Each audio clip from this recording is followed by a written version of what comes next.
And thank you very much to Dr. Don Leishman and Nick Burke for joining Smiley Times. We're moving on to even more exciting guests now. Skinsy? It is. We've got an absolute treat again for the listeners.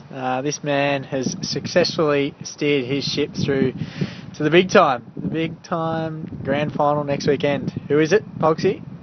The one and only Laben Ditchburn. Welcome. Thank you, boys. Thank you very much for having me. It's an absolute pleasure, and what a great time of the year it is for Melbourne Uni and the fourth 11 this year. Definitely, and obviously in a grand final this weekend down in Geelong. How are you feeling going into the weekend, Ditchy? Mate, I will be honest with you, I'm feeling really good at the moment. The momentum, for fear of using cliches, and just the general vibe of the team's been excellent. The personalities in the team have been just congruent throughout the year, and coming into this grand final, I think that feeling is duplicated through, if not, all the boys in the team. So we're all very excited. We're heading down to Geelong to play Camberwell, who we haven't actually played this year, so it'll be exciting. Looking forward to it.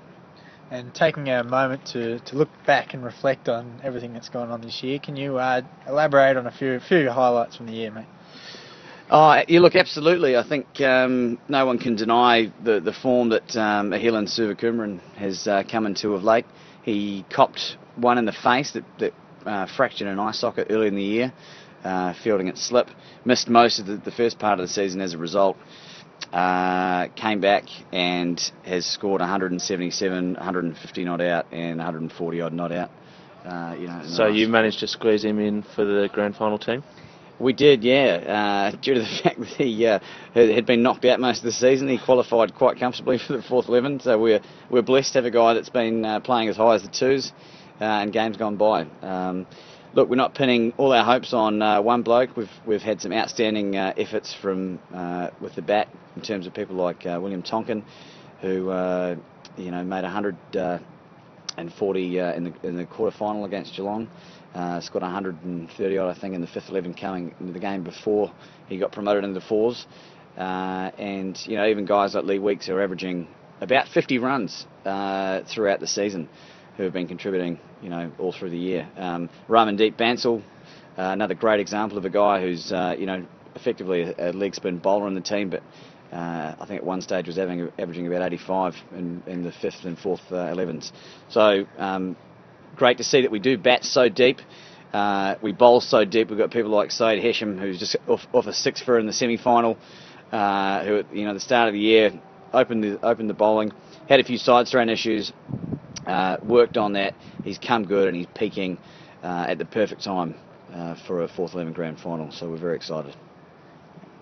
Definitely sounds like you've got some amazing things going on in your team, Ditchy, and really excited to come down and watch you boys on the weekend.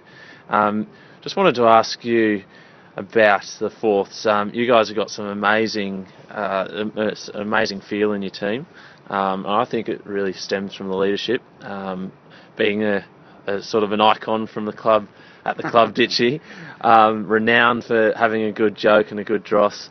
So obviously on Smiley Times we love the things that bring smiles to people's faces. So just wondering, off the top of your head, throughout the year, anything that you can think of that has just been absolutely ridiculous, or just a really funny moment.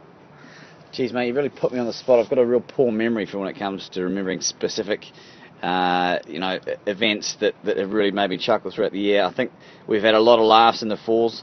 I think there's just been some dross while we've been fielding to the batting side, which has just been really clever. Lots of plays on words, lots of double entendres, particularly from people like Hilsey and Viney and Pappas early in the season as well. In terms of really funny shit that's gone down, mine has gone blank, but I think one thing that made me laugh early in the year was seeing a T-shirt with a chicken and an egg lying beside it, lying beside each other in the bed, and one of them smoking a cigarette, and the speech bubble said, well, I guess we sold that one. So fantastic. And speaking of bringing smiles to people's faces and double entendres, it's well known around the club that your Facebook work is quite phenomenal. Can you run us through where some of those come from? Look, I'm not going to lie. If I was able to come up with all of those myself, I'd probably be in Jay Leno's seat. You know, never let the truth get in the way of a good story. Don't want to give it all away, but they've only really kept that by popular demand. I feel Facebook should be utilised for a couple of things, maybe keeping an eye on how mates are going, keeping track of photos, and just maybe having a bit of a chuckle. Well, we chuckle indeed whenever, or I certainly do whenever I look up your Facebook. Ditchy, fantastic to have you on Smiley Times. Really excited about this weekend. I, like you, have a really good feeling that what you've done throughout the season and seasons gone by is commendable, and I think you should be certainly very proud about what you've done regardless of the result on the weekend.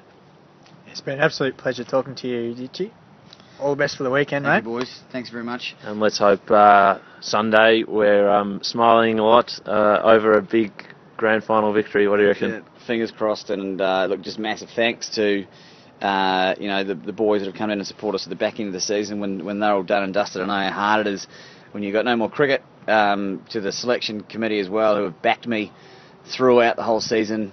It's really great to see that it's paid, you know, excellent dividends, and really want nothing more than to finish this bad boy. Definitely. That will make me smile. Smiley Times, Smiley Premierships.